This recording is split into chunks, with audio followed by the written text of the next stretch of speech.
शीतल, तुझी हिस्ट्री मी सगळी बघितली.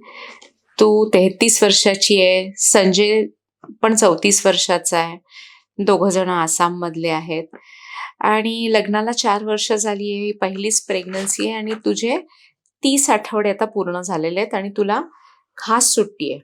बरोबर? कधी-कधी हे ऑब्स्टॅटिक कोलेस्टेसिसचं लक्षण असू शकतं. म्हणून तुझ्या डॉक्टरांनी लिव्हर एन्झाईम सांगितलेली आहेत करायला आणि लिव्हर एन्झाईमचा रिपोर्ट पण ही वाढलेली आहेत.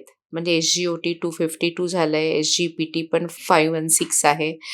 तर अल्कलाईन फॉस्फेटेज वाढलेलं आहे. तर ही सगळी लिव्हर एन्झाईम्स पण तुझी वाढलेली आहेत. याचा अर्थ आपल्याला ऑब्स्टॅटिक कोलेस्टॅसिस आहे. तर ऑब्स्टॅटिक कोलेस्टॅसिसमध्ये काय होतं, तिसऱ्या तिमाहीमध्ये म्हणजे 7व्या महिन्यानंतर आपल्या हातापायांना खाज सुटते.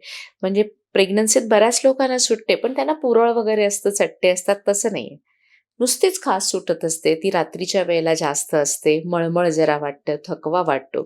तर ही सगळी त्याची लक्षणं असतात. कधी-कधी डोळेसुद्धा पिवळे दिसू शकतात. तर या कंडिशनमध्ये आईला जास्त काही धोका नसतो, पण बाळाला धोका होऊ शकतो. यासाठी आपल्याला वरचेवर ही लिव्हर एन्झाईम्स चेक करायचे आहेत.